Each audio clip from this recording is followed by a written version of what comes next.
Assalamualaikum warahmatullahi wabarakatuh. Alhamdulillahirabbil alamin. Shalatu wassalamu ala asrofil anbiya wal mursalin.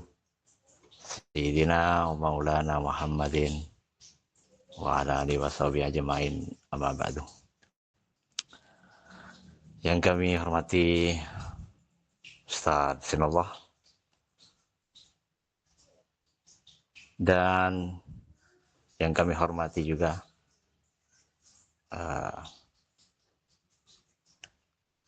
Ketua dan pengurus serta anggota PDIP Bondowoso dan juga anggota Dewan Suro yang saya banggakan.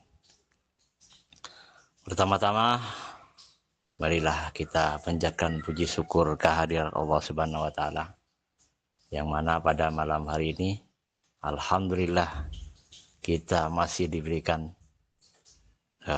nikmat iman, Islam, dan kesehatan, sehingga pada malam hari ini kita dapat menghadiri acara via online kajian ITMI Bondowoso yang membahas tentang kitab Nashahibul Ibad. Salawat serta salam tetap kita aturkan kepada junjungan kita Nabi besar Muhammad SAW yang telah menuntun kita dari jalan kegelapan menuju jalan yang terang benderang yang seperti kita nikmati pada detik ini. Dan juga kita tunggu syafaatnya di yaumil qiyamah. Amin, amin ya rabbal alamin. Langsung saja kita mulai acara pada malam hari ini.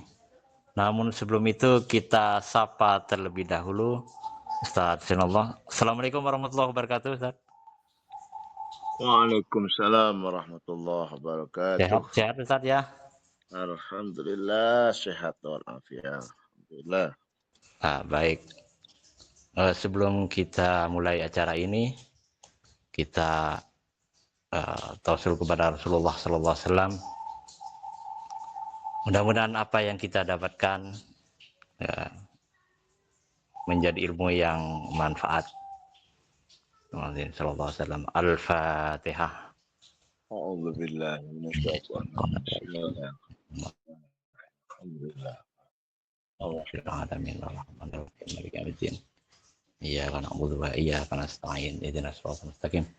Shiratal ladzina an'amta 'alaihim ghairil maghdubi 'alaihim waladdallin. Amin. Saya pasrahkan sepenuhnya kepada Ustaz Sinullah. Waktu dan layar kami persilahkan. Allahumma shalli ala Muhammad. Bismillahirrahmanirrahim. Assalamualaikum warahmatullahi wabarakatuh. Alhamdulillah, salatu wassalamu ala Rasulillah Sayyidina wa maulana Muhammad ibn Abdillah, la hawla wa la quwata illa billah. Qala rabbi zidni ilma warzuqni fahma, rabbi syrah li sadri wa yassir li amri wa hlul 'uqdatam min lisani yafqahu qawli. Amma ba'du. Alhamdulillah kita bisa bersua kembali di udara dalam keadaan sehat walafiat, dalam rangka bersama-sama kita menuntut ilmu, mengaji bersama, dengan harapan mudah-mudahan ilmu yang kita pelajari akan menambah wawasan, cakrawala keilmuan kita, sehingga menambah indahnya, menambah bagusnya perilaku kita, baik hubungan dengan Allah maupun hubungan dengan sesama di antara kita. Amin, amin ya mujibah syaitin. Tak lupa pula, marilah kita haturkan salawat dan salam kepada baginda Rasulullah Muhammad sallallahu alaihi wasallam, kepada segenap keluarganya, para sahabat dan seluruh umat beliau yang setia hingga akhir zaman. Para pemirsa yang dirahmati Allah Subhanahu wa taala, pada kesempatan yang penuh nikmat kebahagiaan ini, marilah kita membahas satu ungkapan ulama besar, seorang tabi'in, guru dari maha guru, yaitu Sayyidina Sufyan Ats-Tsauri. Beliau seorang ulama besar tabi'in, salah satu di antara guru Imam Syafi'i, lahir di Kufah. Beliau termasuk seorang imam besar, ahlul hadis, kemudian ahli tafsir, ahli fikih, lengkap beliau. Juga seorang yang soleh dan zuhud. Nah, beliau ini termasuk di antara di samping seorang ulama besar, beliau memiliki pangkat kewalian yang tinggi pula di hadapan Allah SWT. Dan ternyata amalan beliau itu, amaliyah beliau, yang menjadikan beliau itu diangkat derajatnya yang tinggi di sisi Allah SWT. Ternyata amalannya tidak rumit-rumit amat sebetulnya. Akan tapi beliau memiliki keistiqomahan menjaga sholat fardu di dalam setiap waktunya, setiap harinya. Sehingga dalam pernyataan beliau ketika beliau ditanya oleh salah seorang muhibbinnya, kenapa imam Anda itu, Imam Tsauri, mendapatkan kedudukan yang tinggi, so, apa amaliannya? Lalu beliau menjawab, saya itu belum pernah ke masjid menunggu azan. Artinya beliau itu tidak menunggu azan. Sebelum azan beliau sudah berada di masjid. Karena beliau berkeyakinan bahwa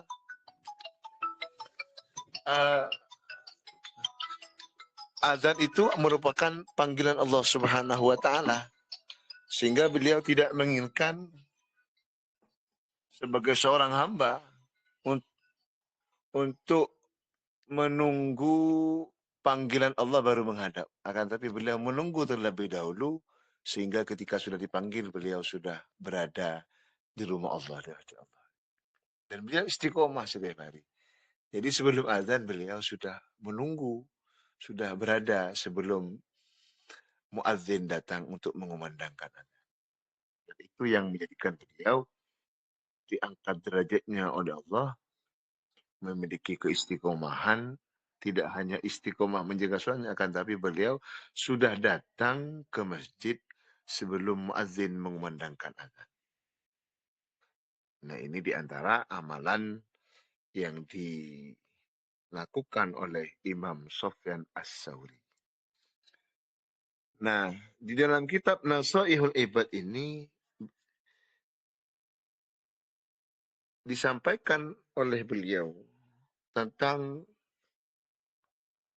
maksiat kepada Allah Subhanahu wa taala. Apa kata beliau? Kullu maksiatin an syahwatin fa innahu yurja ghufranu. Kata beliau, setiap maksiat yang timbul karena dorongan nafsu, fa innahu yurja ghufranuha, maka ada harapan untuk memperoleh ampunan Allah Subhanahu wa taala. Kullu maksiatin an kibrin, akan tapi setiap maksiat yang timbul karena dorongan sikap sombong, fa innahu la yurja ghufranuha, maka harapan ampunan Allah Subhanahu wa taala sulit untuk diperolehnya. Kenapa begitu? Beliau mengulas tentang maksiat yang dilakukan oleh iblis, li'anna maksiata iblis, karena sesungguhnya maksiatnya iblis itu karena asluha minal kibri, asal dari maksiatnya, durhakanya iblis kepada Allah itu timbul karena sikap sombong. Kemudian Fazallatu sayyidina Adam kana asluha minasyahwati. Sementara maksiatnya Sayyidina Adam, Nabi Adam alaihissalam, asalnya minasyahwati, dari dorongan syahwat. Ini menegaskan sebagaimana yang disabdakan oleh Nabi bahwa menunjukkan bahwa al-insanu mahallul khata' wan nisyan. Bahwa manusia itu tempatnya salah dan lupa. Sehingga ada kalanya kita berdosa itu karena ketidakmampuan kita di dalam menanggulangi syahwat. Itu yang dilakukan oleh Nabi Adam. Sementara iblis melakukan maksiat kepada Allah, durhaka kepada Allah itu bukan karena dorongan syahwat. Akan tapi karena dorongan kesombongan. Dia memandang Adam itu, memandang kepada Adam hanya sekedar sosok yang diciptakan dari tanah oleh Allah, sehingga dia merasa ana khairum minhu, saya itu lebih baik. Nah, sikap ana ini, sikap saya, ada merasa saya lebih baik, ini timbul karena sifat kesombongan iblis, sehingga menjadikan menutup kebenaran yang semestinya ia tunduk kepada kebenaran yang disampaikan Allah ketika idh qala rabbuka lil malaikati isjudu li Adam fasajadu illa iblis. Ketika Allah Subhanahu wa taala kepada para malaikat dan iblis pada waktu itu yang masih selevel dengan malaikat untuk sujud kepada Adam, kebenaran yang disampaikan artinya ketika perintah Allah itu merupakan sebuah kebenaran mutlak yang harus ditaati, tapi karena tertutup oleh sikap sombong iblis, maka menjadikan fasajadu, semua malaikat sujud atas perintah Allah, illa iblis, kecuali iblis. Kenapa iblis tidak mau sujud kepada Adam? Karena dia merasa bahwa ketika ditanya, kenapa kamu tidak mau sujud kepada Adam yang aku perintahkan, kata Allah SWT. Ketika ditanyakan kepada iblis, iblis menjawab, ana khairum minhu khalaqtani min nar wa khalaqtahu min tin. Saya itu lebih baik dari Adam. Aku diciptakan dari api, sementara Adam diciptakan dari tanah. Nah, ini yang menjadikan sikap sombong iblis yang akhirnya menutup kebenaran bahwa itu merupakan perintah Allah, sehingga sekalipun ini merupakan perintah dari Allah, karena sikap sombongnya akhirnya menutup bahwa itu merupakan perintah Allah Subhanahu wa taala, sekalipun sujudnya kepada Allah. Maka dari itu, saudaraku, penyakit sombong ini adalah merupakan dosa pertama, bukan cuma makhluk bumi, akan tapi makhluk di surga. Dan ini yang menjadi penyebab pertama salah satu makhluk ciptaan Allah yang awalnya ahli sujud, ahli ibadah, bahkan iblis yang ahli ilmu, ahli ilmu. Akan tapi karena sikap keangkuhannya, sikap sombongnya, kibernya, menjadikan iblis itu dikeluarkan oleh Allah Subhanahu wa taala dari surganya. Jadi sebetulnya dosa iblis itu bukan karena tidak beribadah, tidak menyembah kepada Allah, bukan. Bukan karena tidak bodoh iblis itu, pintar. Bayangkan Allah saja diajak berargumentasi oleh iblis. Ana khair, kenapa kamu tidak mau sujud kepada Adam? Ana khairum minhu, khalaqtani min nar wa khalaqtahu min tin. Saya diciptakan dari api dan Adam diciptakan dari tanah. Coba logikanya, kuat mana antara api dan tanah? Ketika tanah dibakar bisa menjadi genteng, bisa menjadi bata, bisa menjadi macam-macam. Berarti dengan api bisa merubah dari sifat tanah aslinya menjadi sifat yang lain, seperti genteng misalkan. Itu kan aslinya di tanah karena dibakar. Nah, ini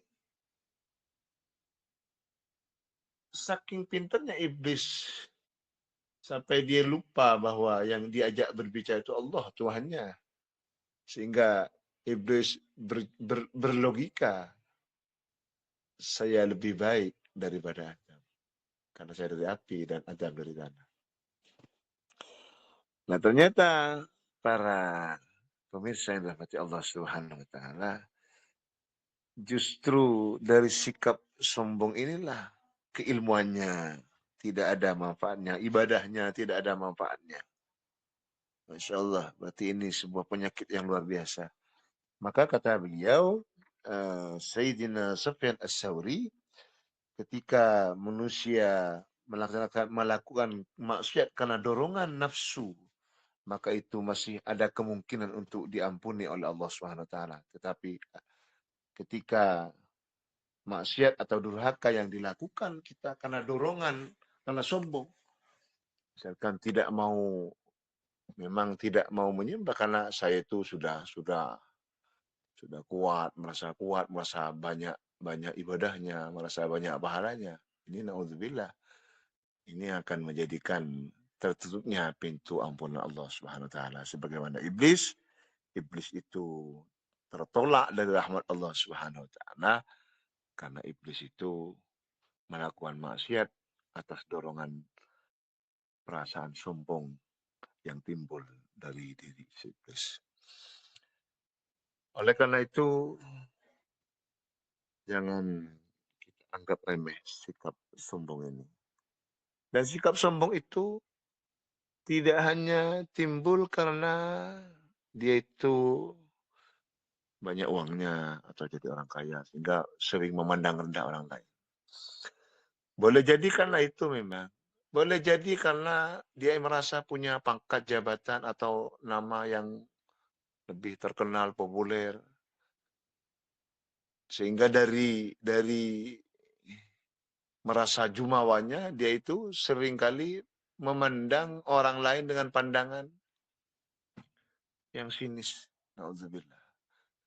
Akan tapi penyakit sombong itu juga bisa timbul karena merasa sudah menjadi orang yang lebih berpengetahuan, lebih alim. Boleh jadi. Sehingga memandang orang lain, oh ini bodoh, oh ini tidak layak berteman dengan kami. Misalkan, alhamdulillah. Jadi sikap sombong itu bisa timbul kepada siapa saja kalau kita tidak berhati-hati. Termasuk kepada orang yang memiliki ilmu. Kalau tidak hati-hati dengan ilmu kita. Bahkan, sikap sombong itu juga bisa timbul kepada orang yang ahli ibadah.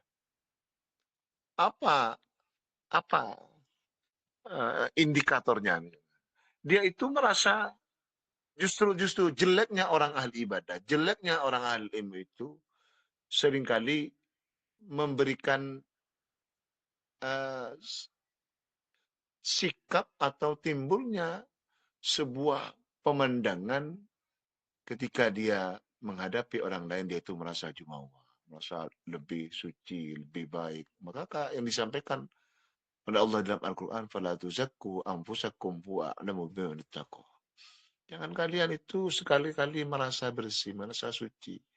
Huwa a'lamu biman ittaqo. Dia itu Allah yang lebih maha mengetahui kepada orang yang bertakwa kepada Allah Subhanahu wa taala. Boleh jadi itu kesombongan yang dibungkus dengan ibadah, kesombongan yang dibungkus dengan ilmu pengetahuan. Makanya tetap siapapun kita harus untuk selalu berhati-hati, karena sikap sombong itu bisa timbul dari suasana apa saja. Bisa karena kelebihan harta, pangkat jabatan, ketenaran, atau bahkan ketampanan fisik, kegagahan fisik, atau karena ilmu, bahkan ibadah sekalipun. Maka sebetulnya ibadah itu bukan untuk dipamerkan, untuk dibuat standar seseorang itu lebih tinggi dan lebih rendah orang lain. Tidak. Ibadah itu adalah merupakan kewajiban kita yang dengan ibadah itu bukan untuk dijadikan pembanding kepada orang lain bahwa saya ini lebih baik. Nanti jangan-jangan sama seperti setan. Ana ghairu minhu. Saya itu lebih baik dari dia, dari Adam. Nah, ini sikap makhluk Allah yang menjadikan dia itu terjauh dari rahmat Allah, dikeluarkan dari surga Allah. Karena memiliki sikap ana khairum minhu. Saya itu lebih baik darinya. Ada sebuah kisah menarik. Kalau tidak salah juga ini kisah Sufyan Tsauri juga, kalau tidak salah. Atau saya lupa siapa anunya. Tapi ini kisah menarik gini. Kalau tidak salah, saya ingat saya Sufyan Tsauri juga. Imam Hasan Al-Basri. Ya, Imam Hasan Al-Basri. Suatu ketika beliau menjumpai anak-anak yang memakai terompah yang agak tinggi. Sehingga beliau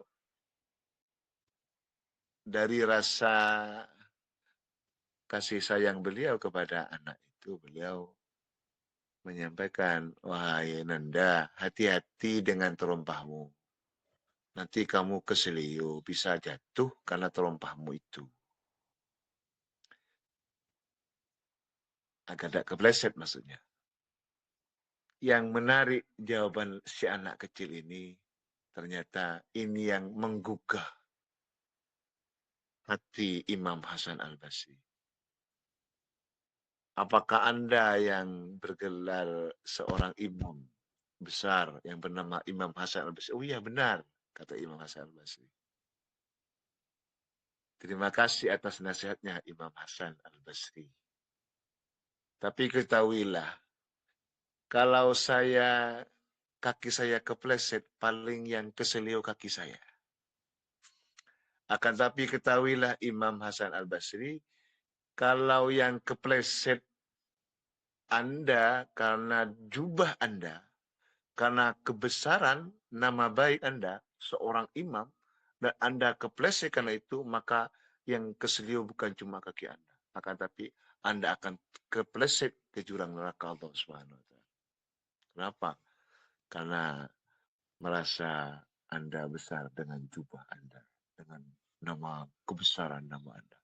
Artinya begitu tersentak Imam Hasan Al-Basri ketika diingatkan oleh seorang anak kecil bahwa kebesaran yang ia miliki, nama besar yang ia miliki, bahkan jubahnya sekalipun yang mengitari kebesaran Imam Hasan Al-Basri itu, kalau tidak dimanage secara benar, sehingga menimbulkan dengan jubah besarnya, dengan nama kebesarannya, menjadikan dia jumawa di hadapan orang lain, dan menimbulkan sifat kibr itu tadi, semua tadi, maka sebagaimana nasihat anak tadi, itu yang akan menjadikan Anda terpleset ke jurang api neraka. Baru Imam Hasan meneteskan air mata. Betapa beliau juga merasa bahwa kalau tidak hati-hati dengan nama baik, nama besar, akan jumpa apa yang kita sandang, apa yang kita, sehingga menimbulkan sikap takabur, maka itu akan menghantarkan kepada jurang api neraka. Nah, dari apa yang kita bahas pada kesempatan yang indah ini, marilah kita ambil pelajaran bahwa siapapun di antara kita, potensi untuk tergelincir sama-sama besar. Oleh karena itu, marilah kita yang pertama, maka indahnya kebersamaan ini terus kita jaga. Saling mengingatkan di antara kita, sehingga ketika kita lupa, sudah sebagaimana kisah iblis tadi, lupa daratan. Siapa saya? Anak saya. Nah, kalau keseringan saya, sehingga kita lupa diri. Siapa saya? Nah, orang yang sombong itu sering lupa diri. Siapa saya? Nah, belum tahu saya. Ini penyakit kambuhan, penyakit lama sebetulnya yang dimiliki iblis, dan dia yang dengan itu yang menghantarkannya dikeluarkan dari surga Allah. Yang kedua, dari kisah yang kita bahas pada malam yang indah ini, marilah kita terus bermunajat kepada Allah, bermohon kepada Allah untuk agar Allah Subhanahu wa taala senantiasa terus menjaga kita, kolbu kita, hati kita, sikap kita untuk dijauhkan dari sikap takabur ini, karena konsekuensinya risiko yang dihadapi oleh mereka yang memiliki penyakit sombong ini amatlah besar risikonya. Tidak hanya fisik kita yang akan tergelincir dunia, akan tapi uh, akhirat kita, kehidupan akhirat kita yang akan dipertaruhkan nantinya.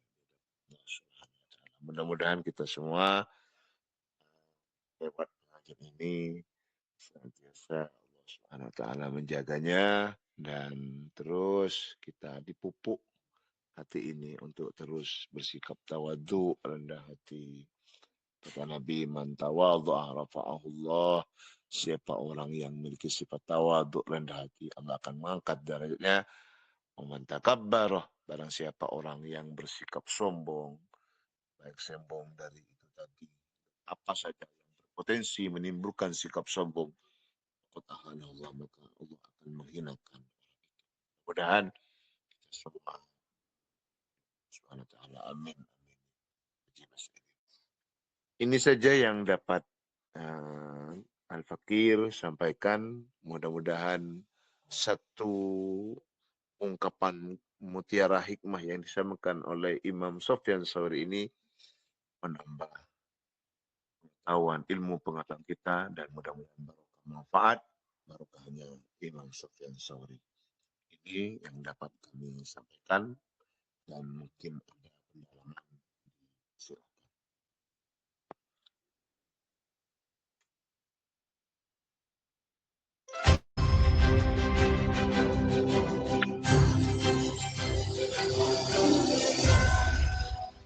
Sahabat pendengar setia kajian online ITMI Bondowoso, kini kita telah memasuki sesi diskusi dan tanya jawab. Bagi sahabat semuanya, dipersilahkan untuk bertanya tentang hal-hal yang berkaitan dengan nilai-nilai keislaman atau menanyakan kembali materi yang telah disampaikan apabila masih ada yang belum difahami. Mohon untuk menyebutkan nama lengkap serta asal tempat tinggal sebelum menyampaikan pertanyaan.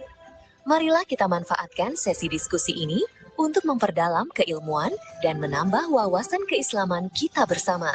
Selamat berdiskusi, semoga membawa pencerahan, manfaat, dan keberkahan bagi kita semua.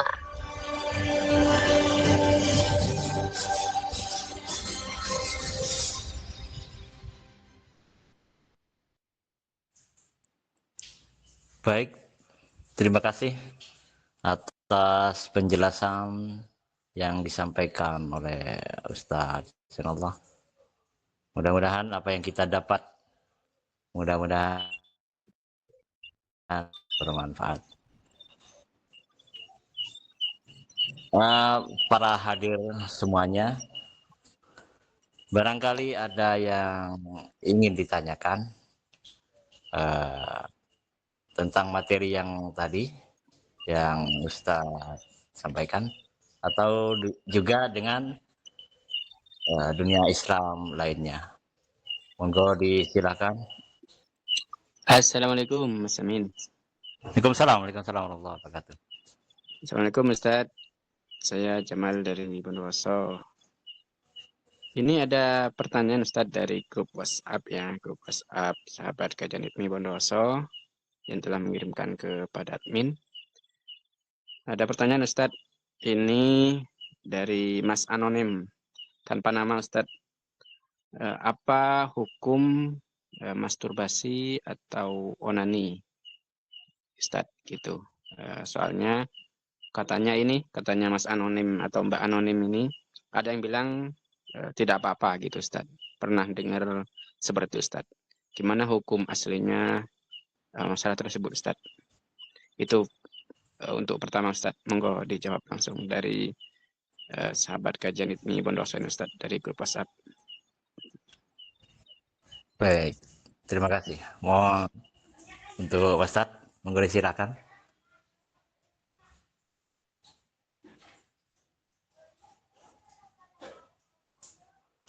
Halo Ustadz.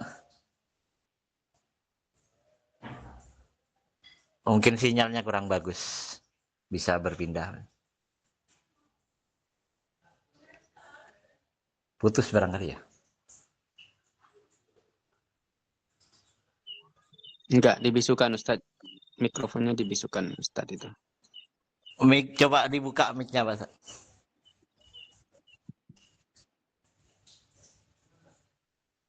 Belum bisa.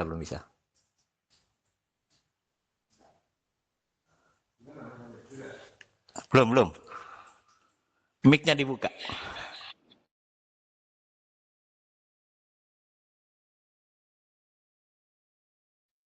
Gimana? Sudah?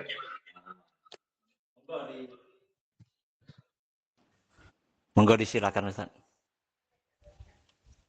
Pertanyaannya, Mohon diulang barangkali Mas Jamal. sudah dipahami sudah Mas Amin. Oh iya, monggo disilakan. Tentang masturbasi onani kalau tidak salah nggih. Onani itu termasuk zina tangan haram hukumnya.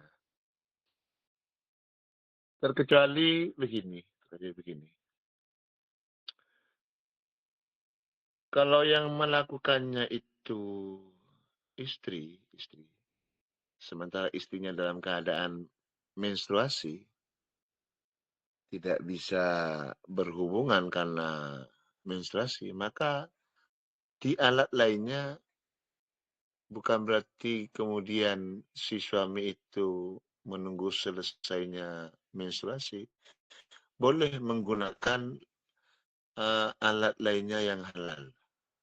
Termasuk diantaranya mungkin yang dari pihak istri itu. Kalau istrinya yang mungkin boleh itu. Tapi kalau onani sendiri itu haram hukumnya. Karena termasuk zina tangan itu. Sementara kalau semua istri itu halal, kecuali ketika menstruasi yang di area itunya, yang tidak boleh, yang lain halal.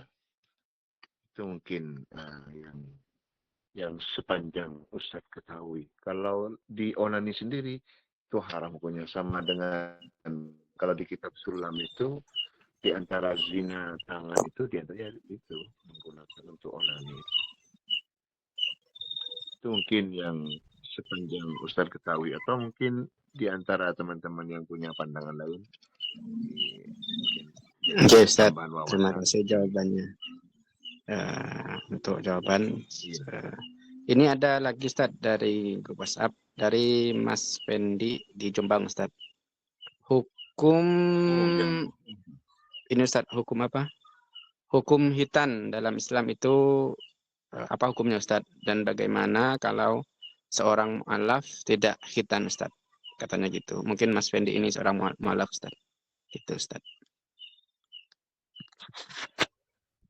Khitan itu asal hukumnya sunnah. Makanya dikatakan sunatan ya. Sunatan. Kapan mau sunatan? Itu khitan sebetulnya. Tapi karena dalam Islam itu orang beribadah harus suci. Karena Allah itu tidak menerima ibadahnya orang yang lagi najis. Nah, potensi untuk menyimpan najis itu adalah hasyafah. Hasyafah itu kepalanya burung itu, sementara kalau belum dihitan, tertutup hasyafah itu, dan berpotensi menyimpan najis kencing, maka karena bererat kaitan dengan hukum najis, maka orang itu harus suci, maka kemudian hukum hitan itu menjadi wajib. Sama seperti hukum wudhu, bersama dengan wudhu. Wudhu itu sunnah, asal hukumnya sunnah. Tapi ketika Anda mau sholat, karena sholat itu harus wajib suci, maka hukum wudhu itu naik menjadi wajib. Artinya kalau tidak punya wudhu, tidak sah sholatnya. Tapi di luar sholat, artinya ketika orang tidak punya wudhu, karena hukum wudhu itu sunnah, maka tidak dosa. Nah, itu sama seperti itu. Sunnah hukumnya, tapi ketika erat berkaitan dengan perkara wajib, maka naik menjadi wajib. Nah, hitan juga begitu. karena hitan itu dalam kerangka orang itu harus suci, maka harus dipotong ujung hasafahnya itu agar tidak menyimpan najis kencing. Karena setetes kencing dan satu timba sama hukumnya, sama najisnya. Jadi bukan karena sedikit banyaknya kencing, najis kencing, bukan. Nah, agar tidak berpotensi menyimpan najis, maka hukum berhitan kemudian menjadi wajib. Jadi harus dihitan, harus dihitan. Jadi di antara untuk menyempurnakan keislamannya seseorang itu bahkan harus dihitan. Bahkan hukum hitan itu adalah termasuk hukum syarak yang paling agak awal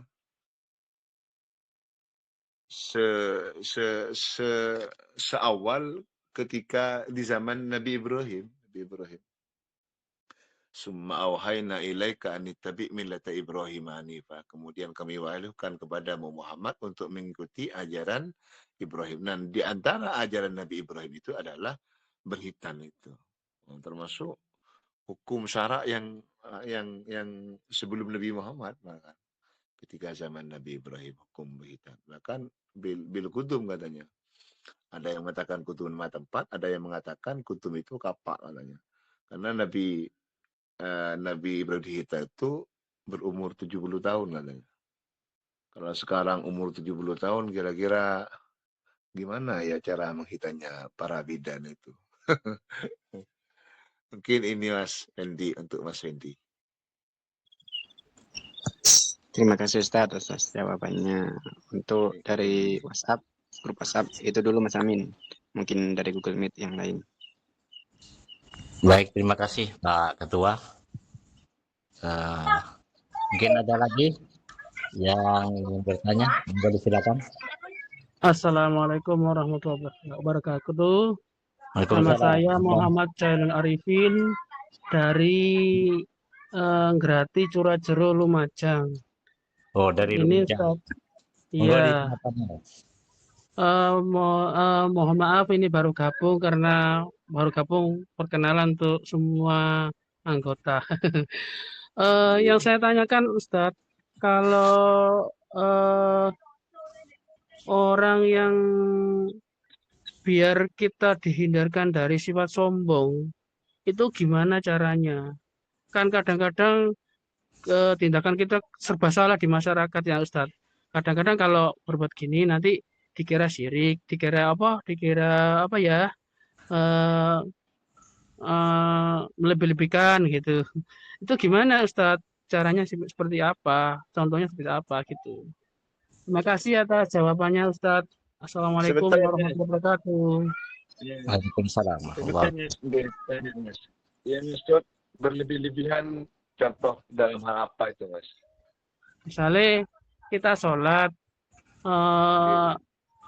tepat sebelum, kan diwajibkan kan kalau disunahkan kalau kita sholat itu sebelum azan sudah di masjid atau di musola. Itu kadang-kadang ada yang komentar, rajin temen lah.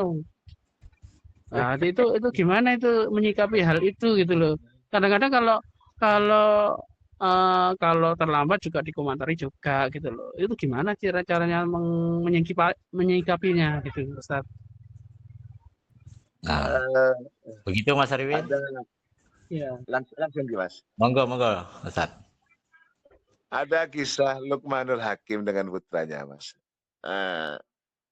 Di awal tuh beliau menyampaikan ini, hidup itu apa jangan kata orang, gitu katanya. Tetapi apa kata apa yang telah diatur Tuhan, gitu. Selama apa yang kita lakukan itu beriringan dengan apa yang disampaikan Allah di Tuhan, maka kerjakan. Jangan apa kata orang. Nah, atas beliau mencontohkan. Beliau ajak putranya keluar membawa khimar. Khimar itu kuda kecil, bangsa kuda tapi yang kecil khimar itu. Sehingga ketika dinaiki berdua, terasa bebannya terasa agak berat. Sudah berdua beliau Luqmanul Hakim dengan putranya naik keledai. Lewat di depan orang, ternyata dirasani. Anak sama orang tua kalau tidak memiliki perasaan kayak begitu, keledai satu dinaiki berdua. Lewat sudah Luqmanul Hakim. Dengar nak apa yang disampaikan orang itu. Iya, ayah. Ayo sekarang saya turun, kamu yang naik. Lewat lagi di depan orang. Di hadapan orang dikomentari lagi. Anak kalau durhaka memang begitu tabiatnya. Ayahnya disuruh nuntun, anaknya yang nunggang keledainya.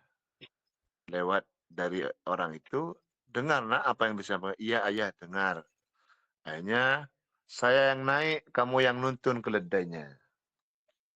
Sudah anaknya di depan, Luqman Hakim di atas keledai. Lewat di depan orang lagi, dikomentari lagi. Orang tua kalau tidak kasihan kepada anaknya, profilnya kayak gitu. Sudah lewat, tanya lagi, dengar kamu nak apa yang disampaikan mereka? Iya, ayah. Ayo sekarang kita turun berdua. Kita tuntun berdua keledainya. Anaknya di depan, Luqmanul Hakim di belakang. Lewat di depan orang lagi, dikomentari lagi, bukan selesai. Anak sama orang tua, kalau sama bodohnya begitu, punya keledai tidak ditunggangi. Artinya gimana? Kalau ikut apa yang dikomentari orang, kita akan tidak ada benarnya. Maka apa yang benar, sebagaimana disampaikan oleh Hakim, selama perjalanan kita itu tidak bertentangan dengan apa yang disyariatkan Allah itu, apapun yang dikomentari orang, silakan jalan saja. Jadi Mas Muhammad Zainal Arifin, ibadah itu bukan apa kata orang, akan tapi sekiranya apa yang kita lakukan itu tidak beririsan dengan perintahnya Allah, artinya mengundang ridho Allah, apa yang dikomentari orang, no problem sudah, no comment ini Mas ya. Jadi jangan apa kata orang, silakan beribadah apa kata Allah dan apa kata Rasulullah Muhammad Sallallahu Alaihi Wasallam. Mungkin ini Mas ya yang Mas Zainal. Baik, Ya, ada satu lagi Mas, Ustadz, ini monggo. di surat Al-Maidah itu kan diceritakan hormatilah pemimpinmu, dan itu kalau pemimpin kita itu istilahnya tidak baik atau jahat, itu gimana caranya menghormati? Masa kita masih boleh menghormati, Ustadz? Itu, terima kasih. Tinggi. Ati Allah wa ati Rasul wa ulil amri minkum. Kalau tidak salah begitu bunyi ayatnya. Selama pemimpin kita tidak mengajak maksiat, maka kita wajib menaatinya. Sekalipun itu orang kulit hitam, kata Rasul. Artinya orang Badui, selama tidak mengajak maksiat. Akan tapi ketika pemimpin kita mengajak maksiat, maka tidak ada ketaatan kepada mereka yang berlaku maksiat. Cuma begini Mas,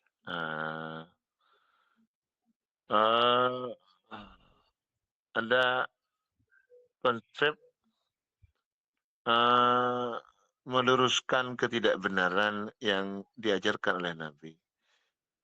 Man ro'a mungkaron falyughayyir biyadi. Siapa orang yang melihat kemungkaran, maka rubahlah kemungkaran itu dengan tangannya. Nah, ulama di sini ada yang memaknai tangan dengan makna kekuasaan, yang memiliki power, yang sekiranya apa yang dia sampaikan didengar. Taruhlah begini, ada satu tempat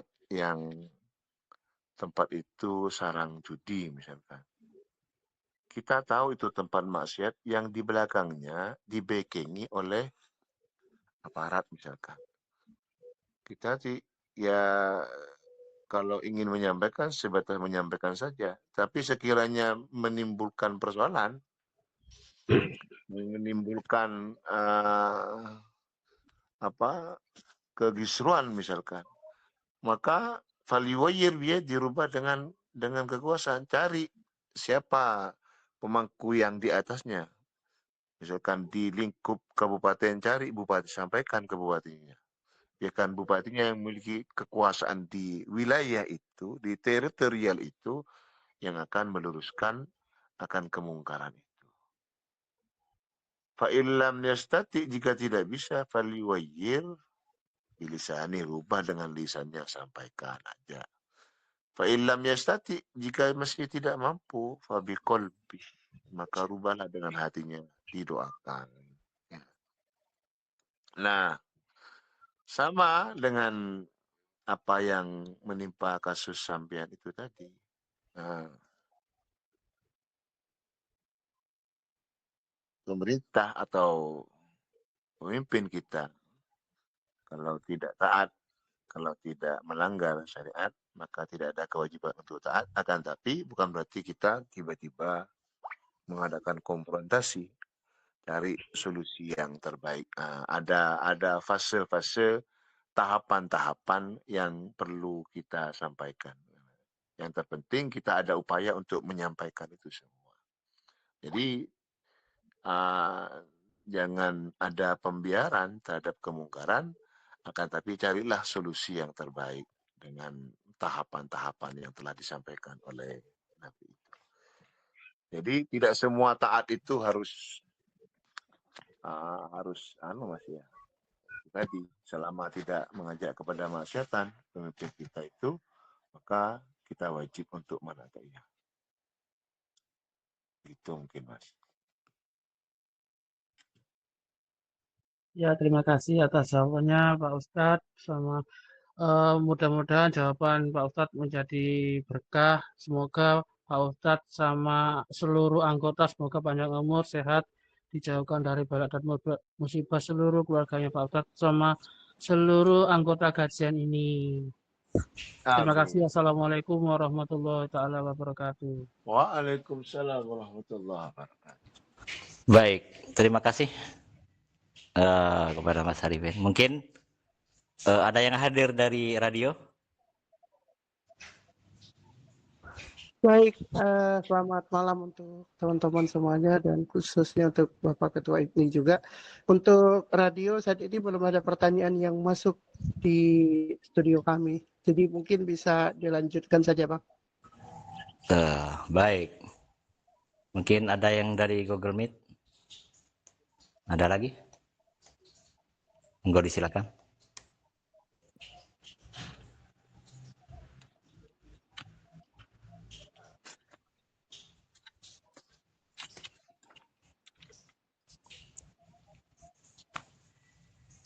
Sudah tidak ada?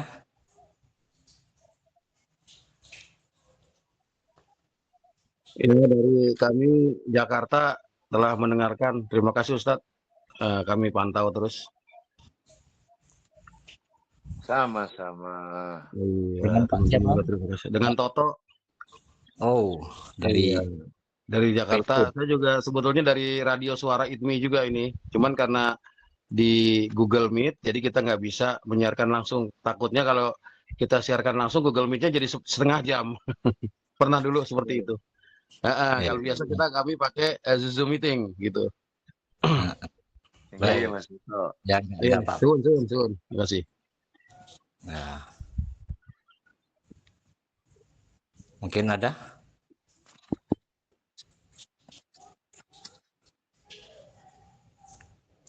Kalau tidak ada, kita tutup Ini aja. satu lagi Musamin dari WhatsApp. Oh, monggo disilakan. Satu lagi ya? Ya, Satu lagi. dari WhatsApp ini. Ya, monggo disilakan. Sebentaran.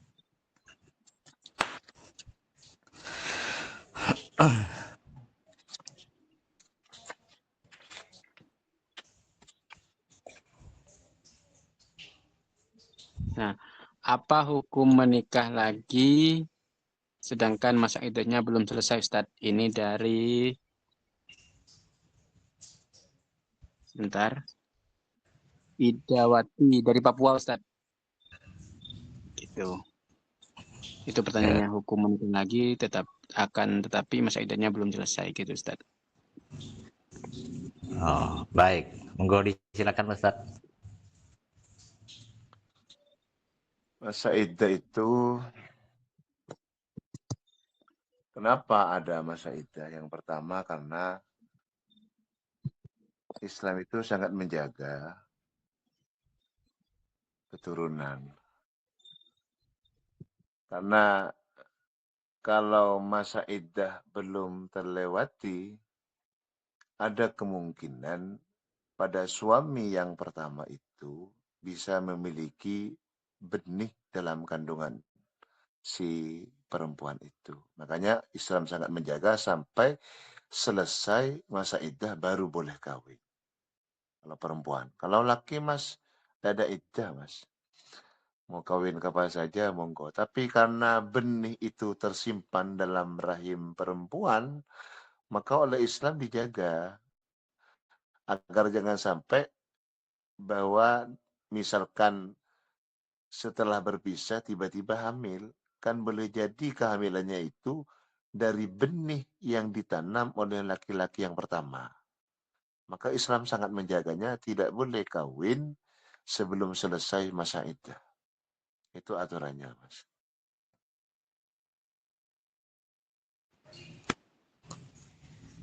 Menyambung pertanyaan tadi Pak Ustaz, berapa waktunya itu untuk iddah itu? 3 bulan 10 hari.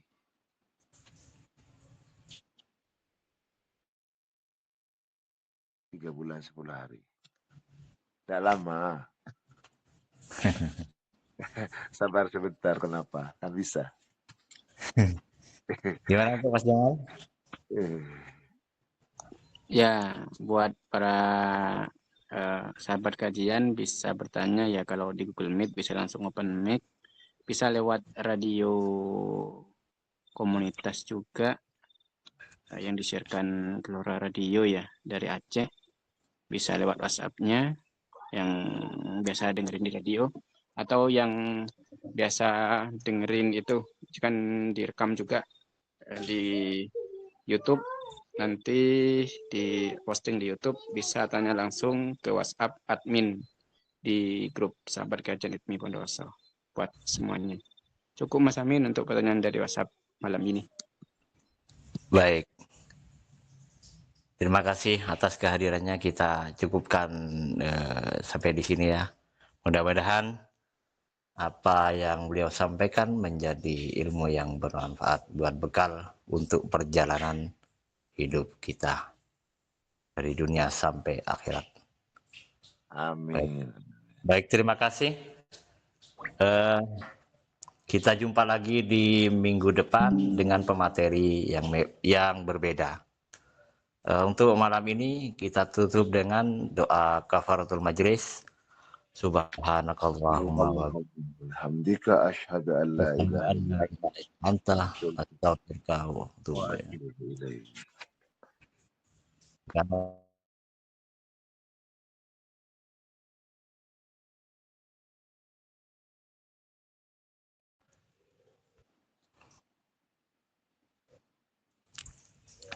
Assalamualaikum warahmatullahi wabarakatuh.